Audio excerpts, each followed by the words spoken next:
Queridos, a paz do Senhor Jesus a todos. Hoje, lição de número 12, o reinado de Josias. Essa nossa lição está dividida em 3 tópicos principais, que são Josias repara o templo, a renovação do pacto com o Senhor e a celebração da Páscoa. Então, o nome Josias, ele significa Deus salva ou Deus ajuda. O objetivo geral dessa nossa lição é pontuar o avivamento gerado por Josias, é falar acerca do avivamento gerado pelo rei Josias, que foi um dos reis de Judá. A palavra avivamento significa avivar, tornar mais vivo, mais ativo, mais intensos. Também significa renovação espiritual, e a renovação espiritual consiste no reforço da fé em Deus pelos cristãos, reforçar a fé em Deus pelos cristãos, por aqueles que são servos de Deus.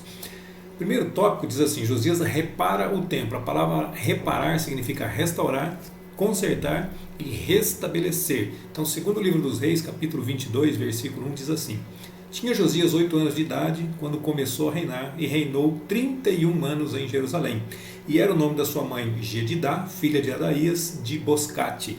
Então ele foi o 16º rei de Judá. Ele era filho de Amon. Amon foi assassinado quando ele tinha 23 anos de idade por seus servos. Eles conspiraram, os servos de Amon conspiraram contra ele e acabaram o matando. Então ele reinou somente por 2 anos. Josias, interessante é que Josias não foi o rei mais novo a reinar, pois bem antes dele, o 8º rei de Israel, que nós já estudamos sobre ele aqui nesse trimestre, por nome Joás ou Jeoás, ele começou a reinar com 7 anos de idade. Josias começou com 8 anos de idade. Segundo Reis 22, versículos 2 e 3 diz assim: e fez o que era reto aos olhos do Senhor, e andou em todo o caminho de Davi seu pai, e não se apartou dele, nem para a direita, nem para a esquerda. Então, olha só, ele aqui está falando um resumo sobre o reinado de Josias. Ele foi um rei bom, assim como Davi.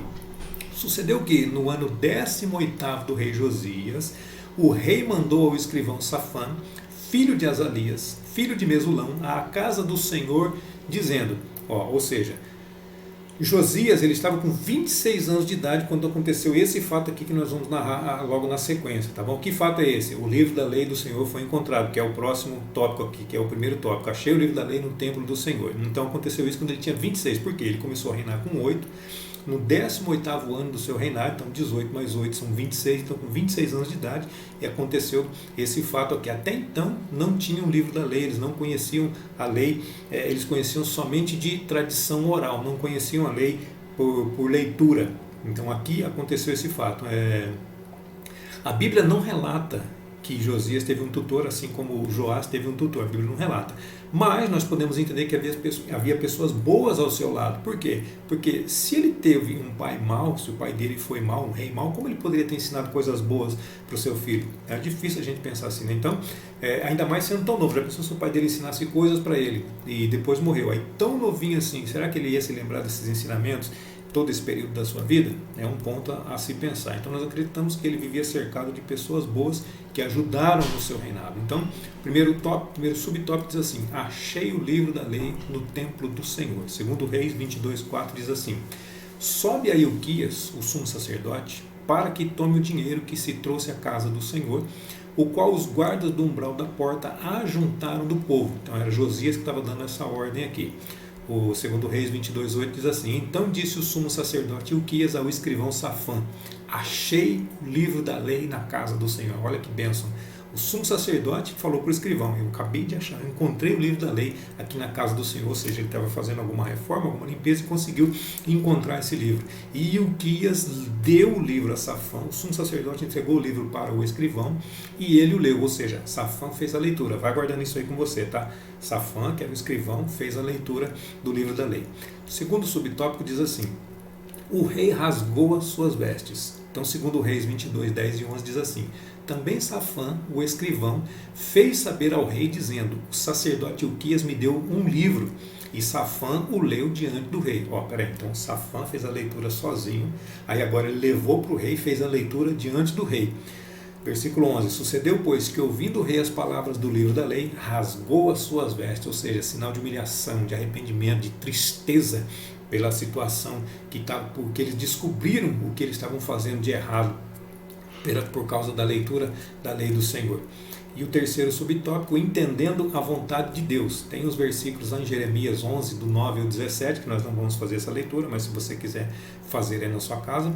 Segundo Reis 22, do 12 até o 14. E o rei mandou Ilquias, o sacerdote, e Aicão, filho de Safã, e Aquibor, filho de Micaías, e Safã, o escrivão, e Asaías, o servo do rei, dizendo: Ide consultai o Senhor por mim, pelo povo e por todo Judá, acerca das palavras deste livro que se achou, porque grande é o furor do Senhor que se acendeu contra nós, porquanto nossos pais não deram ouvidos às palavras deste livro para fazerem, ou seja, para colocar em prática, conforme tudo quanto acerca de nós está escrito.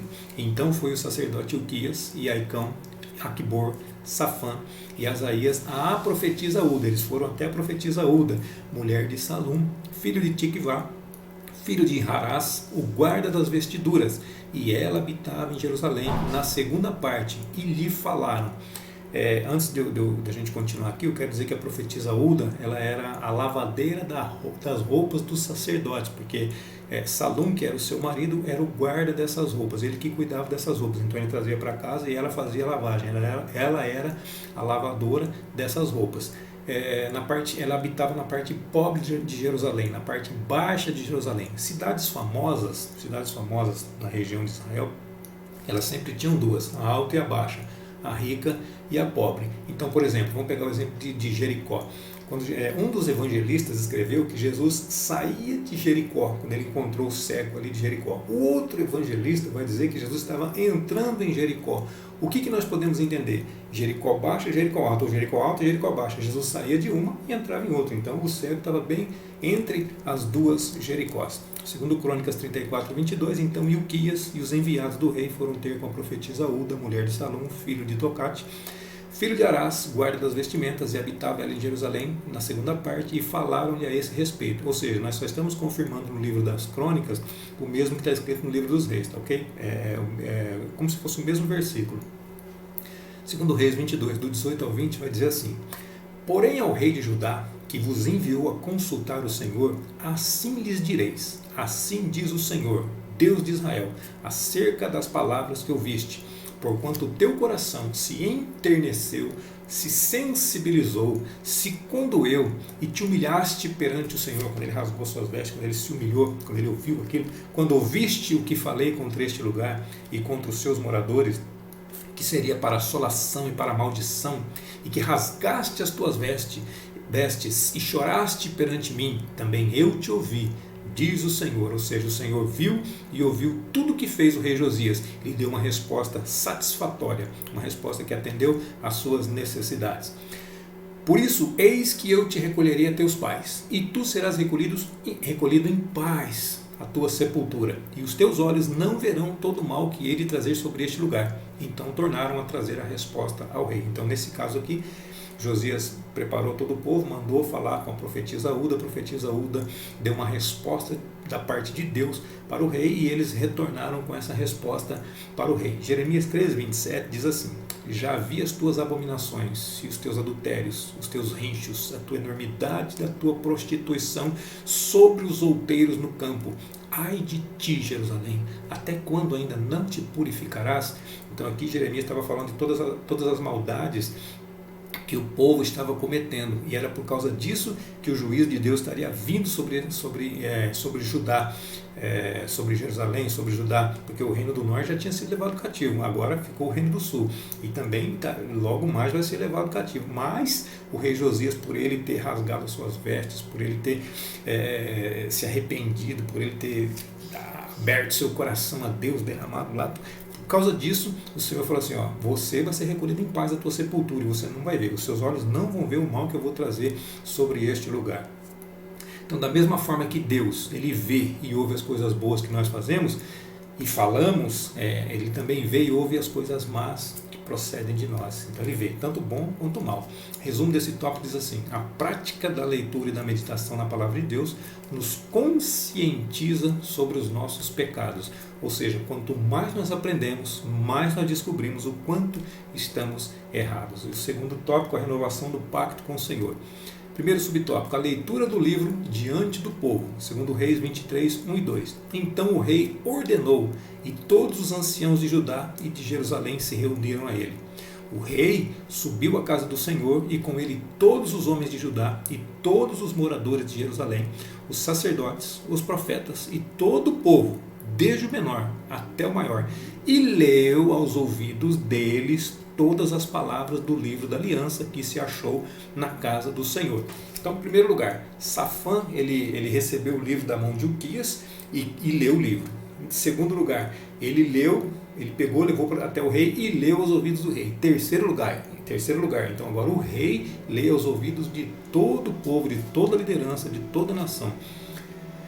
Aí vem o segundo subtópico, a destruição dos ídolos. Então, assim que ele acabou de fazer a leitura, olha o que vem depois, segundo Reis 23, 4. E o rei mandou ao sumo sacerdote Ilquias, aos sacerdotes da segunda ordem não significa segunda classe, tá? Já a gente fala sobre isso. E aos guardas do umbral da porta, que tirassem do templo do Senhor todos os vasos que se tinham feito para Baal, para o bosque e para todo o exército dos céus, e os queimou fora de Jerusalém, nos campos de Cedron, e levou as cinzas deles até Betel. As ordens sacerdotais é o seguinte, lá em Lucas capítulo 1 versículo 5 vai falar assim: existiu no tempo de Herodes, rei da Judéia, um sacerdote chamado Zacarias, da ordem de Abias, e cuja mulher era das filhas de Arão, e seu nome era Isabel. Ou seja, olha aqui, existiu no tempo de Herodes, ele era um sacerdote Zacarias, da ordem de Abias. Então Zacarias era sacerdote da ordem de Abias, ou seja, Abias era da segunda ordem? Não, Abias era da oitava ordem. Onde é que está isso escrito? Isso está lá em 1 Crônicas, capítulo 24. No capítulo 24 de 1 Crônicas, você vai ver todas as 24 ordens sacerdotais que foram criadas por Davi. Então, o versículo 10, 1 Crônicas 24, 10, vai dizer assim: a sétima a Racós, a oitava a Abias. Então, a ordem de Abias aqui era a oitava. E Zacarias era da mesma ordem de Abias, ou seja, da oitava ordem, dentre os 24 que foram separados por Davi, para cada um executar a sua função. Tá bom? Então agora aqui tem uma leitura bem extensa, eu vou falar aqui, é 2 Reis 23, do 5 até o 20. Vou ler alguns versículos e outros a gente vai pular, só para falar desse grande avivamento que houve no tempo de Joás, tá, ok? De Josias, tá bom? Também destituiu os sacerdotes, que os reis de Judá estabeleceram para incensarem, ou seja, para queimarem incenso sobre os altos nas cidades de Judá e ao redor de Jerusalém, como também os que queimavam incenso a Baal, ao sol, à lua e aos planetas e a todo o exército dos céus. Então, ele destruiu todos esses tipos de sacerdotes aqui, tá?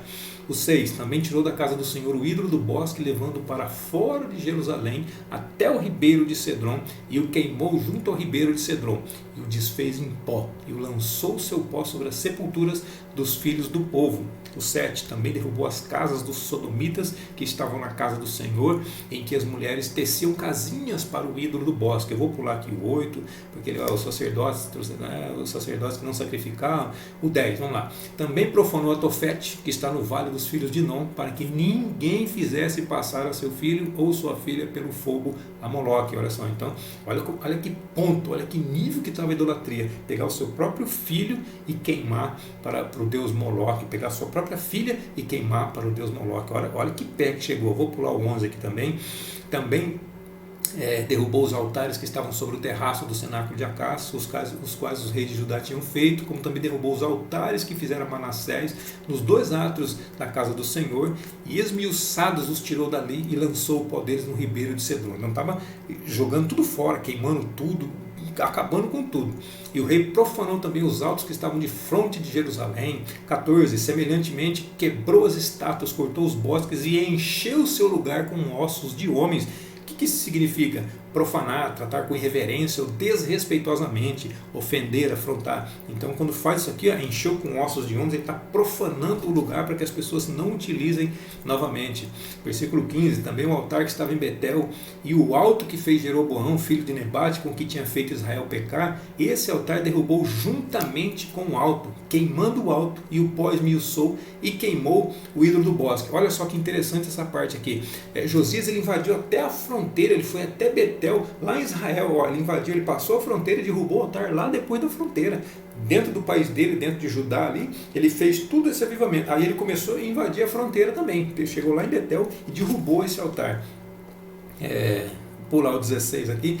E então disse, 17: que é este monumento que vejo? E os homens da cidade disseram: é a sepultura do homem de Deus que veio de Judá e anunciou estas coisas que fizeste contra este altar de Betel. Olha só, então havia um homem de Deus que havia profetizado estas coisas e ali estava a sepultura dele. O 18 diz assim: e disse: deixai estar, ninguém mexa com seus ossos. Assim deixaram estar os seus ossos com os ossos dos profetas que vieram de Samaria.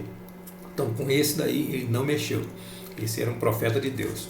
19. Demais disso, também Josias tirou todas as casas dos altos que havia na cidade de Samaria e que os reis de Israel tinham feito para provocarem a ira ao Senhor, e lhes fez conforme todos os atos que tinha feito em Betel. Se você prestar atenção aqui, ó, os altos, a maioria dos reis que foram bons em Judá, porque em Israel não houve nenhum rei bom, mas os reis que foram bons, eles que realizaram algum tipo de avivamento na obra de Deus ou no país de um modo geral, eles não mexiam com os altos. Eles eram bons, porém eles não mexiam com os altos. Então esses altos aqui, foram poucos os reis que chegaram a derrubar, e Josias foi um desses, que acabou, destruiu todos os altos, todos os altares que ficavam no alto das montanhas, no alto das colinas. E o 20, sacrificou todos os sacerdotes dos altos que havia ali sobre os altares, ou seja, no próprio altar que o sacerdote oferecia os seus sacrifícios, ele mesmo foi sacrificado, e queimou ossos humanos sobre eles, ou seja, profanou o lugar. Depois voltou Jerusalém. Depois ele voltou. Então ele fez toda essa viagem, todo esse trajeto, fazendo toda essa destruição aos altares que não eram o Deus verdadeiro, porque o altar do Deus verdadeiro é um só, era dentro do templo, era naquele lugar somente que poderia adorar o Senhor. Então houve um período em que as pessoas adoravam o Senhor também nos montes, porém isso não era correto. Então nesse caso aqui as pessoas estavam adorando a Deus, não, adorando a falsos deuses nos altos. Josias também, todo esse trajeto que ele fez, ele foi passando e foi destruindo tudo que era altar que não pertencia ao Deus verdadeiro. Então o resumo desse tópico diz assim: coração que transborda Deus não tolera ídolos ou qualquer prática que desagrade ao Senhor. Ou seja, nós vivemos para adorar ao Senhor. Essa é a nossa função. E o terceiro tópico, a celebração da Páscoa. A palavra Páscoa significa passagem. Então, o primeiro subtópico, a celebração da Páscoa e a restauração do culto e dos ofícios no templo. Então, eles celebraram a Páscoa, eles restaurar significa recuperar, consertar, pôr em bom estado, como nós já falamos anteriormente nessa mesma lição. Então, aí eles consertaram, eles colocaram em bom estado o que? O culto e os ofícios e o trabalho sacerdotal. Davi não tinha instituído os 24 turnos lá de sacerdotes, para eles cada um dentro da sua função, uns para louvarem, para adorar, outros para oferecerem sacrifícios, outros para serem porteiros e assim por diante. Então ele instituiu isso daí. Agora, no tempo de Josias, ele estava restaurando, ele estava colocando de volta cada um no seu devido lugar. Restauração do culto e os ofícios no templo. Vamos lá, 2 Reis 23, versículos 21 até o 23. O rei deu ordem a todo o povo dizendo: celebrai a Páscoa ao Senhor vosso Deus, como está escrito no livro da aliança. Então o rei está dando ordem aqui, vamos celebrar a Páscoa da mesma forma que está escrito nesse livro que nós encontramos, porque nunca se celebrou tal Páscoa como esta desde os dias dos juízes que julgaram Israel, nem em seus dias, nem em todos os dias dos reis de Israel, nem tampouco dos reis de Judá. Porém, no ano 18º do rei Josias, prestou atenção aqui, porém, no ano 18º do rei Josias, ou seja, eles estavam com 26 anos nesse ano aqui, esta Páscoa se celebrou ao Senhor em Jerusalém. Então, vamos prestar atenção aqui, no 18º ano do rei Josias, tudo isso ocorreu dentro do mesmo ano, ou seja, nesse mesmo ano que eles encontraram o livro da lei, que foi lido o livro da lei. Então Safã leu o livro aos ouvidos do rei, leu para ele sozinho, leu para o rei leu para o povo, eles saíram por todo o país, derrubando todos os altares falsos, realizando esse grande avivamento no país inteiro, e tudo isso dentro mesmo, na verdade, assim, ainda antes disso, eles mandaram toda a liderança falar com a profetisa Uda. A Uda recebeu a resposta de Deus e transmitiu a resposta para o rei. Aí o rei saiu fazendo toda essa quebra dessas coisas, dessas porcariadas que não servem para nada, que não são de Deus. Todas essas idolatrias foram lançadas fora, foram destruídas, queimadas, quebradas, transformadas em pó e jogadas no ribeiro de Cedron. Tudo isso dentro de um ano. Aí ele voltou e foi para Jerusalém. Então o segundo subtópico diz assim: a maior Páscoa da monarquia. Êxodo capítulo 12, versículo 14 diz assim: E este dia vos será por memória, e celebrá-lo-eis por festa ao Senhor, nas vossas gerações o celebrareis por estatuto perpétuo. Ou seja, foi isso aqui que ele leu. Foi isso aqui que ele leu no livro, para que ele desse ordem, para que o povo participasse ou celebrasse a Páscoa. Êxodo, o capítulo 12, ainda versículos 24 até o 27. Portanto, guardai isto por estatuto para vós e para vossos filhos para sempre. E acontecerá que, quando entrardes na terra que o Senhor vos dará, como tem dito, guardareis este culto.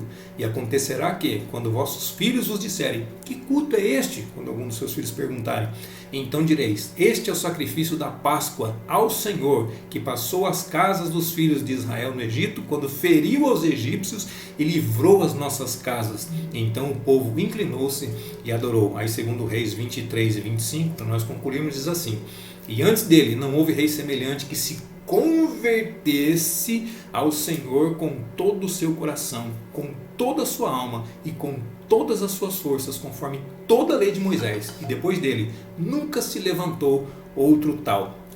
Ou seja, a palavra conversão, ela significa transformação, ela significa mudança de opinião ou até mesmo mudança de crença. Isso é conversão, isso é se converter. Agora, para um motorista, a conversão significa mudança de caminho ou mudança de rota. Isso significa conversão. Então já falamos, atingimos o objetivo geral da nossa lição, que era falar sobre o grande avivamento provocado, proclamado pelo rei Josias. E até a nossa próxima lição, se assim Deus nos permitir. Deus abençoe sua vida, sua saúde, seu ministério, sua família, seu lar, suas finanças, e até a nossa próxima aula, se assim Deus nos permitir.